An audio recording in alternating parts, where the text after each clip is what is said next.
안녕하세요. 대단히 반갑습니다. 손 최장순. 골똘히 생각을 바치고 있는 저쪽이 클로즈업 된다. 저 손은 지금 아득한 고민을 감당하고 있을까? 탁자의 찻잔은 이미 식은 듯하다. 문득 생각을 꿰었던 나의 손을 내려다본다. 손을 잡아준 따스함 덕분에 나는 고민을 내려놓은 적이 있다. 인간은 섬세한 손을 가졌다.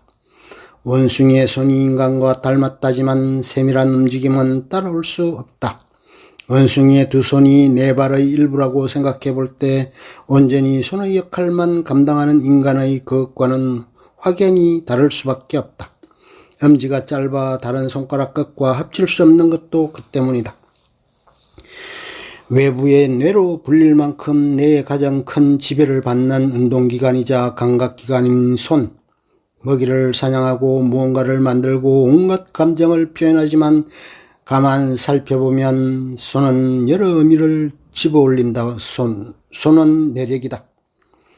사람을 만나면 먼저 눈을 마주치고 얼굴부터 훑지만 맞잡은 감촉은 상대의 상태를 느낀다. 헐깃 바라본 손맛이나 주름 혹은 모양과 체온으로 직업은 물론 건강까지 추측할 수 있다. 언젠가 만났던 낯익은 그 손은 내심 얼마나 반가웠던가.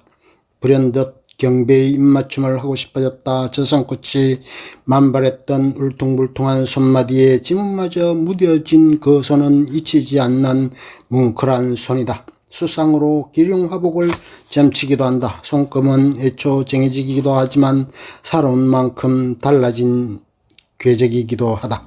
생명의 길, 성공의 길, 감정의 길, 재물의 길, 손금과 지문은 시간 속에서 만들어진 수많은 길이다. 손가락 사이로 새어나가기도 하고 어딘가로부터 다시 생겨난 작은 길들.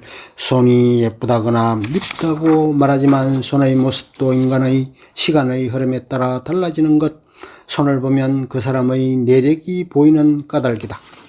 눈높이 아래에 두고 내려다보는 손, 그 손을 보고 존경심이 생기는 것은 그 사람의 지나온 길을 존경함이다. 손이 한 일에 대한 존경이다. 고운 손만이 예쁜 게 아닌 것도 그 때문이다. 손은 예술이다. 오케스트라의 지휘자처럼 일상을 리드미컬하게 지휘한다. 글을 쓰고 그림을 그리고 조각을 하고 악기를 다루는 등 단순한 기술을 넘어 아름다움을 전달한다. 피게 여왕 김연아의 손짓은 몸짓의 결정 같다. 숨지기며 관람하는 사람들 입에서 절로 찬사를 쏟아내게 했다. 점프를 한 뒤 자연스럽게 공중으로 뻗은 손은 기도하듯 나비의 날개짓이듯 아름다웠다. 천개의 손이 따한들 한상의 손동작을 따라갈 수 있을까? 몸동작과 어울린 손은 따로 떼어놓은 천개의 손과 음연이 다르다. 김연아가 가산점을 받은 것은 손과 표정의 자연스러운 어울림이 빚어낸 예술성 덕분이었다. 스케이트 부츠에 갇힌 발과 발목이 점프의 착지의 하중을 이겨내고 때로는 부상을 견디면서 만들어낸 열정의 기운이 손끝으로 모아져 예술의 꽃으로 피어난 것이다. 발레리나의 무수한 발동작이 결국 손으로 모아지는 것과 같은 이치다. 손은 공간 언어다. 수와 통역 사이에 절도 있는 손동작은 작은 공간에서 이루어지는 간결한 언어다. 기자의 보도를 재빨리 전달하려다 보니 표정은 심각하지만 손동작은 마침표와 쉼표를 정확하게 짚는다. 좁은 공간에서도 최대한 의미를 전달해야 하기 때문에 흐름이 길지 않고 동작이 크지도 않다. 언젠가 목격한 남녀의 수와는 시끄러운 대화였다. 손동작은 반경이 컸고 빨랐고 표정은 화가 난 듯 찌푸리거나 상기되어 있었다. 그들의 동작에 슬며시 말소리를 입혀보면서 다시는 그 둘의 만남이 이어지지 않을 것임을 확신했다. 우리가 말로 서로에게 상처 입히듯 그들의 손은 서로를 공격하고 있었다. 재빨리 바람을 가르는 그들의 손은 거침없는 입이었다.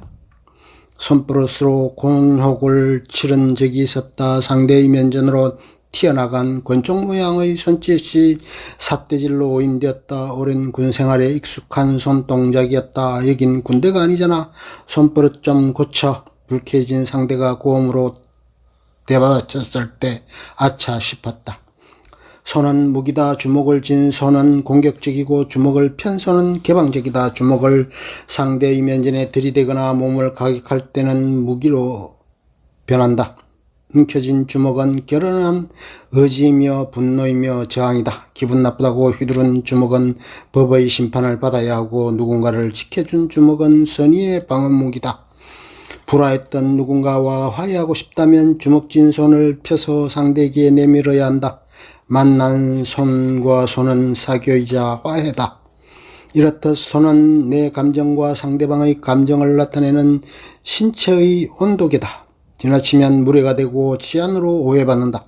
손은 내의 하수지만 잘 쓰면 약이고 함부로 쓰면 독이 된다. 부드러운 손길은 애정으로 이어지지만 희롱은 폭력이 된다.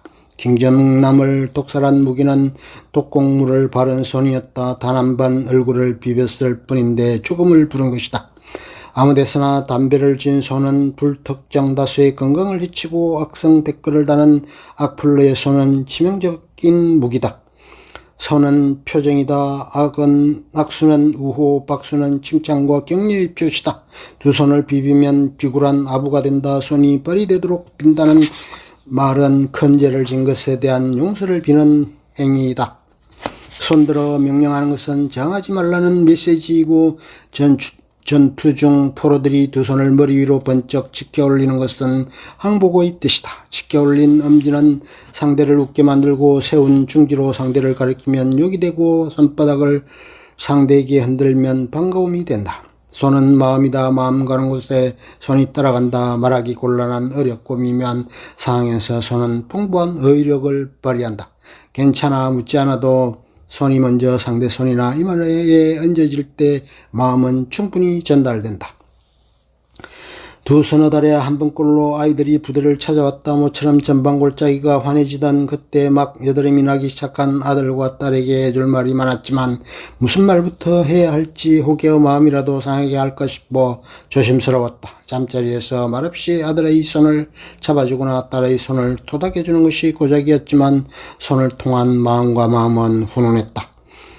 손을 한번 바라보자던 몽테뉴. 그는 손이 어떻게 약속하고 맹세하고 간청하고 위협하고 저주하고 가리키는지에 대하여 말한 바 있다. 그의 말대로 손이 어떻게 기뻐하고 물어보고 놀리고 고백하고 아첨하고 명령하고 비웃는지 확인하듯 나는 손을 들여다본다. 나이 만을 넘기면 얼굴에 책임을 져야 하듯 손에 대한 책임도 져야 한다고 믿는다.